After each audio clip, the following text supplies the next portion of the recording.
Cultiver sa santé mentale. Une présentation du Trait d'Union, groupe d'entraide pour personnes ayant des troubles de santé mentale. Je vous souhaite la bienvenue à notre autre chronique Cultiver sa santé mentale. Je suis en compagnie de la directrice générale du Trait d'Union, Mélissa Boilard. Bonjour. Bon matin. Mélissa, on va parler aujourd'hui des écrans pour les jeunes. Les écrans, parce qu'il y en a toutes sortes, là. Il y a les cellulaires, il y a les tablettes, il y a les ordinateurs, c'est pas l'offre qui manque. Non. Mais pourquoi tu veux qu'on parle de ça aujourd'hui? Parce qu'en fait, l'INSPQ, en juillet 2024, a sorti un rapport qui a été là, finalement travaillé, résumé, mâché, là, si on veut. Et on en entend parler beaucoup dans les médias ces derniers jours. Donc, je voulais un peu reprendre l'information qu'il y a dans ce rapport-là parce que c'est très intéressant par rapport à la santé mentale de ces jeunes-là. OK. Est-ce que ça affecte la santé mentale de nos jeunes? Oui. Mais tous les écrans n'ont pas le même impact. Par exemple, là, ce qui est le plus dommageable, ce qu'on voit dans cette étude-là, c'est vraiment les cellulaires. Ça serait moins pire au niveau de la télévision, des ordinateurs. Tu sais, faire ses devoirs, écouter la télé, nos programmes, Netflix aurait moins d'impact que les cellulaires. Ce qu'on extrapole un petit peu, en fait, là, dans cette étude-là, c'est que probablement que les cellulaires, c'est l'interaction qu'on a avec les autres. Tu sais, les jeunes, c'est ça qu'on recherche aussi, c'est qu'on ne va pas juste faire du streaming ou écouter du contenu visuel, on va aussi interagir avec les autres. Et c'est là où cet écran-là deviendrait un peu plus néfaste parce que, bon, ça amène divers enjeux. Hein. On va là beaucoup, les jeunes, on parle des 12-17 ans dans cette étude-là, on va là beaucoup pour valider. Hein, pour augmenter notre estime de soi, pour valider nos perceptions, valider ce qu'on a versus notre voisin. Mais ça a l'effet négatif aussi, beaucoup plus que positif. Là, en fait, là, c'est ce qui en ressort là, aussi là, de ces lectures-là, de cette expertise-là. C'est que les réseaux sociaux de ce monde, ben, ça a un impact. Puis plus on en fait dans la durée, bien, plus il y a un impact aussi sur les symptômes anxieux et les symptômes dépressifs. Ah oui. Ça va jusque-là. Ouais. OK, je suis un peu surpris. Parce que les gens, là, si vous voyez un jeune avec son cellulaire, là, puis il en tape un coup. Hein, au niveau du négatif, d'abord, c'est la communication là, avec les autres personnes. Là. Mais où sont les principaux effets négatifs? Bien, en fait, là, on parle d'intimidation. On peut parler de se comparer toujours à une personne qui a plus de photos Instagram, qui a l'air d'avoir une vie plus palpitante que la tienne. Tu sais, si on a une faible estime de soi, bien, on va là pour avoir peut-être plus de likes, on va poster des affaires. Mais si c'est mal reçu par le réseau social, là où on est, bien, ça a l'effet vraiment, vraiment négatif. Fait que souvent, il y a plus de négatifs que de positifs. Mais encore là, c'est de voir en tant que parent aussi qu'est-ce que nos jeunes font sur les tablettes, les cellulaires, sur les réseaux sociaux aussi, parce qu'il y en a des bons positifs, des bons côtés, mais ça peut vite devenir une dépendance, ça peut vite devenir j'attends la reconnaissance de mes pairs par le nombre de pouces en haut que j'ai puis je les ai pas. Bon, ben je me sens rejet. Tu sais, ça peut faire tellement boule de neige rapidement là, chez des ados hein, qui sont en train de maturer leur cerveau, sont en train d'apprendre à se connaître, à développer leur estime d'eux. Donc, ça peut avoir beaucoup d'enjeux sur eux. Est-ce qu'ils deviennent accros? Accrochés à ça, ce téléphone-là, qui sont plus capables de s'en passer. Est-ce que c'est pas des dangers? Oui, ça, c'est pas dit dans l'étude, là. Mais entre vous et moi, là, je pense que oui. Puis même nous, en tant qu'adultes ou en tant que parents, des fois, on montre peut-être pas le bon exemple non plus, où on peut toujours être accroché après notre téléphone cellulaire. C'est notre rallonge là, tu sais, du travail. Hein, on l'a en auto, on l'a au souper. Si on l'a partout, bien, c'est sûr qu'on envoie un mauvais message. Puis est-ce qu'on peut devenir accro? Moi, je pense que oui, là, vraiment. Puis tu sais, sans associer, parce que là, j'ai pas nécessairement lu là-dessus, mais tu sais, on voit beaucoup de dépendance aux jeux. Aux jeux vidéo, par exemple. Il y a des choses chez cette clientèle-là. Fait que, je pense que le cellulaire et la surutilisation vient seulement qu'ajouter en fait, à ce besoin d'être connecté à d'autres, de trouver des points communs peut-être avec des personnes qu'on a peut-être moins en vrai, donc on va le chercher de façon virtuelle. Mais c'est ça a son pendant négatif aussi, que si on se ferme aux autres, puis qu'à l'école, on ne communique plus avec les autres, on va quelque part avec notre famille, on ne communique plus, on est juste sur notre téléphone cellulaire, bien c'est clair que ça amène d'autres choses, puis ça amène de l'exclusion, puis ça amène de l'isolement. Et ça peut mener à des symptômes dépressifs. OK. Par rapport justement à ces causes-là, qu'est-ce qu'on peut faire?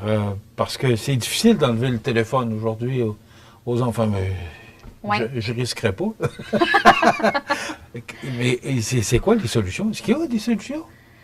Bien, je pense que oui. Là, comme parent, il faut mettre ses limites aussi. Puis, vous savez, même à l'école, là, je lisais que c'était quand même balisé. Là. Il y avait des études qui ont sorti, puis l'école avait des réglementations aussi où, oui, on peut apprendre aux jeunes à utiliser la tablette, par exemple, un ordinateur, parce que c'est correct à quelque part qu'ils soient conscients de ça, puis qu'on éduque plus qu'on empêche, en fait, de consommer ou d'avoir ces cellulaires-là, parce que dans la vraie vie, ils vont en avoir, là.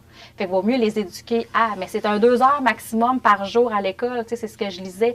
Mais je pense qu'à la maison, il faut être cohérent aussi, puis il faut encadrer, puis surveiller quand même qu'est-ce qu'ils font. Puis oui, il peut y avoir un certain cadre d'utilisation, tu sais, est-ce que c'est pas avant le souper, c'est juste après le souper, est-ce que c'est pas trop proche du dodo? Parce que ça aussi, ça perturbe le sommeil. Puis là, ça, on le sait, puis en tant qu'adulte, c'est la même chose, mais pour les ados, aussi, là, tu sais, de faire trop d'écran juste avant d'aller se coucher ou trop dans notre journée, bien, le cerveau, là, c'est qu'il est hyper stimulé. Hein, on regarde des affaires, là, du YouTube, là, du Instagram en ligne, du TikTok, là, bien là, on est surchargé d'informations. Puis à un moment donné, il faut que le cerveau ralentisse, qu'on se mette à off. Mais là, on n'est peut-être plus capable. Là. Plus ils ont besoin d'être stimulés, ces ados-là. Puis là, ça ne dort pas, là, après. Puis ça va rechercher encore plus de stimulation le lendemain, puis ça va y retourner. C'est d'où l'addiction. Plus c'est ça, les symptômes de sommeil, le problème de sommeil, ça aide pas, c'est sûr, pour les troubles anxieux ni dépressifs. Là. Ça peut mener à quoi, tout ça? Bien, ce qu'on ne souhaite pas, c'est que ça peut, si ça va trop loin, parce que là, je parle de symptômes. Là. Tu sais, dans l'étude, là, ce qu'on voit, c'est pas nécessairement un trouble sévère là, de dépression, que le jeune ne peut pas aller à l'école, qui va être médicamenté et tout ça, mais on ne veut pas aller là non plus. Fait que quand on voit des symptômes de l'anxiété, là, un enfant qui a de la misère à gérer ses émotions, qui ne se gère plus, que justement, tu lui demandes d'enlever de mettre sa tablette là ou son téléphone, puis là, les crises à plus casser. Tu sais, là, ça va c'est plus, ça, c'était ma prochaine question. Comment on peut les voir, ces symptômes-là? OK, là, je comprends bien. Oui, puis la dépression, bien, c'est l'isolement. Hein? C'est de ne plus vouloir faire mes activités à l'extérieur, pas vouloir voir le monde que je vois habituellement pour rester dans ma chambre sur ma tablette. Ça, c'est tu sais, je mange moins, j'ai une perte d'appétit, tu sais, moins le goût aux activités que je faisais. Ça, c'est tous des symptômes qu'on peut voir, tu sais, au niveau de la dépression. Fait que, tu sais, dans tous les cas, il faut juste... Là, je ne veux pas alarmer personne. Non, mais il faut juste être alerte. Ça, oui, il faut être alerte à ça parce qu'on la voit. Puis là, je parle des usages des écrans parce que je trouvais ça intéressant par rapport à cette étude-là.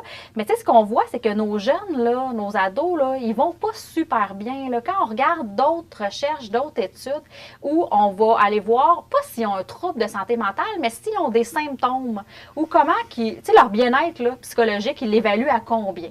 Bien, ça diminue.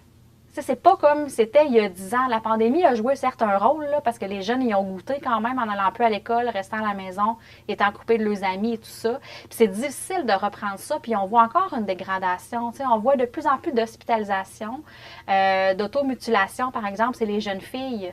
Chez les adolescentes. Fait que, tu sais, il y a quand même où on doit... faut quand même rester alerte, là, tu sais, je pense, à nos ados. Puis c'est sûr qu'ils ont accès à des technologies qu'on n'avait pas à une autre époque non plus. Tu sais, nos parents n'avaient pas besoin de surveiller avec qui on parlait. On parlait avec le voisin d'en face, puis on se connaissait, puis on allait coucher chez le deuxième voisin là, quand on avait 16 ans. Tu sais, le réseau était très, très différent. Maintenant, le réseau, il n'y a plus de limite. Là, tu sais, il n'y a plus de limite. Fait qu'on se doit quand même, je crois, de superviser ça comme parents. Mais tu sais, est-ce que c'est tous les jours facile? Non. Puis la première fois qu'on met ses limites, bien, c'est sûr qu'il peut y avoir une réaction, mais tu sais, à long terme, là, les jeunes aussi aiment ça, avoir quand même une certaine balise puis un certain cadre. Puis je pense que le travail commence beaucoup de soi en tant qu'adulte qui donne l'exemple. On sait, là, les enfants, les ados, ça apprend par l'exemple aussi. Donc, si je dis une chose, mais que je fais carrément l'inverse, puis que moi, je suis toujours sur mon téléphone, puis j'écoute pas quand mes enfants me parlent, puis j'ai pas le temps pour leurs devoirs parce que je suis en train de travailler ou... peu importe ce que je fais sur les réseaux sociaux, bien, je ne donne pas le bon exemple. Ça se peut que j'ai des réactions quand j'essaie de cadrer leur utilisation des réseaux après. Mélissa, ce sont des ados. Est-ce que, quand c'est pris à temps, tout ça peut se régler ou si ça peut se perpétuer, plus l'ado va vieillir? Est-ce que ça peut se régler ou ça peut traîner? Bien, les deux se peuvent. Hein? On peut naître avec une fragilité en santé mentale, on peut la développer en cours de route. La plupart des diagnostics vont apparaître au début de l'âge adulte. Parce qu'on ne veut pas nécessairement diagnostiquer plus jeune, parce que justement, on est en maturation du cerveau, on forme notre caractère, on vit des expériences et tout ça. Donc, on n'est pas, c'est pas finalisé au niveau du cerveau. Mais à un moment donné, ça devient cristallisé et là, ça devient plus compliqué quand on est habitué d'être dans un mode de fonctionnement et qu'on doit sortir. Fait que plus vite c'est repéré ces symptômes-là, plus vite ils travaillent sur eux dans leur gestion des émotions. Quand on travaille leurs symptômes anxieux, par exemple, bien, plus vite on va avoir de chances de ne pas aller vers un trouble anxieux généralisé, par exemple à l'âge adulte, qui va les suivre peut-être sur une très longue période, peut-être même toute leur vie et amener de la médication. Mais c'est ça, il faut le gérer quand on est petit. C'est un travail au long cours, la santé mentale, puis les jeunes, on en parle peut-être moins parce que souvent, les services en santé mentale débutent à 18 ans. Il y a de la pédopsychiatrie pour les adolescents, mais on en parle moins. Puis comme à Montmagny, on n'en a pas de services comme ça non plus. Mais la santé mentale, on en a à tous les âges. Mais ce symptôme-là qui arrive à l'adolescence, puis ça passe, oui. Est-ce que ça reste quand même dans un petit tiroir à quelque part, puis ça peut revenir? Est-ce que quand on est affecté une fois, Pas nécessairement, mais tu sais, moi, j'aurais tendance à dire que si on a eu une fragilité à un moment, on est peut-être sujet à ce que ça revienne, puis on doit y faire un petit peu plus attention. Mais on peut avoir un épisode de symptômes plus importants de santé mentale, puis ne pas en avoir, ou qu'il soit moins fort parce qu'on a les outils, parce qu'on a travaillé sur nous-mêmes. Fait que tous les autres changements, ce qu'on va vivre par après, va avoir moins d'impact aussi, là. Mélissa, tu nous parles beaucoup de l'ado, mais est-ce que l'adulte peut être touché par ça aussi? Absolument. OK. Absolument. C'est important. Je pense qu'on n'est pas conscient. On a tous des téléphones cellulaires, puis oui. Que ce soit des jeunes ou des... Ben, même moi, c'est mon outil de travail. Oui. Mais je réalise que j'ai de la misère à me passer de mon téléphone cellulaire pour toutes sortes de raisons, là, mais parce que c'est un métier d'information pour moi. Mais je l'ai oublié la semaine passée. Je peux te dire que je l'ai cherché. On se sent pas bien, hein? on se sent alors, pour ça, je te pose la question à savoir. Non, mais... c'est pas juste les adolescents. Non. C'est le monde adulte aussi. Oui. Oui, je pense qu'on a développé une dépendance à ça. Dépendance, c'est oui, c'est le bon mot. Quand même. Puis les réseaux sociaux, il faut faire attention, nous autres aussi, en tant qu'adultes, parce que c'est pas toujours du positif qu'on va aller chercher. Et est-ce que c'est toujours du positif que nous, on met aussi, là? Tu sais, quand on voit les commentaires là, désobligeants, des fois, des gens qui te le diraient pas en pleine face, mais qui vont mentionner sur les réseaux sociaux, tu sais, on voit passer plein d'affaires qui sont à l'encontre de nos valeurs, qu'on n'a pas nécessairement choisies. Fait que ça peut être confrontant. Tu sais, quand je regarde au niveau, tu sais, par exemple, les nouvelles, là, bon, là, on est dans un monde de nouvelles, mais tu sais, pendant la pandémie où on ne voyait que ça, moi, je disais à mes gens des fois, mais fermez la télé, là. Parce que là, tout ce que vous voyez, c'est de la pandémie, c'est faites attention, tu sais, c'est beaucoup de négatif, puis ça vous perturbe déjà. On va limiter à un moment donné ce qu'on consomme comme information. Mais tu sais, c'est ça, les réseaux sociaux, c'est qu'on ne choisit pas nécessairement ce qui nous arrive comme information. Tu sais, si je veux lire le devoir, je vais lire le devoir. Si je veux écouter C'est ma TV, je vais écouter C'est ma TV. Mais sur les réseaux sociaux, je vais peut-être avoir un peu toutes ces informations-là que je n'ai pas demandées. Là. Est-ce que... c'est quoi le symptôme qu'on peut voir que ça pourrait nous affecter? La première chose qu'il faudrait, la lumière rouge là, qui devrait allumer. Bien, moi, je pense que si les ados, ils mettent de côté leur activité, tu sais, avant, ils allaient jouer au hockey dans la rue 2 jours par semaine. Ils faisaient des jouer au soccer la fin de semaine. Ils étaient inscrits à des activités.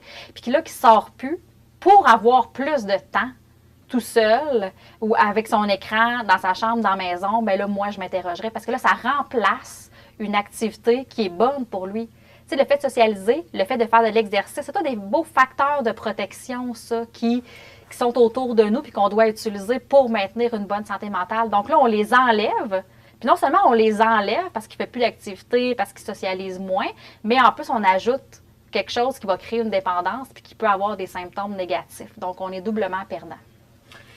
Très important et très bonne chronique. C'est Mélissa Boilard du Trait d'Union, 248-4948. Oui. Appelez. Des fois, vous avez besoin d'aide. Ils sont là pour ça. Oui. Gênez-vous pas d'appeler. 248-4948. Merci beaucoup, Mélissa. C'est toujours très, très intéressant, les chroniques. Cultiver sa santé mentale, c'est notre chronique d'aujourd'hui. Donc, il faut veiller au grain quand on voit nos enfants trop longtemps sur des écrans. Merci beaucoup. Voilà, ça complète. Cultiver sa santé mentale. Une présentation du Trait d'Union, groupe d'entraide pour personnes ayant des troubles de santé mentale.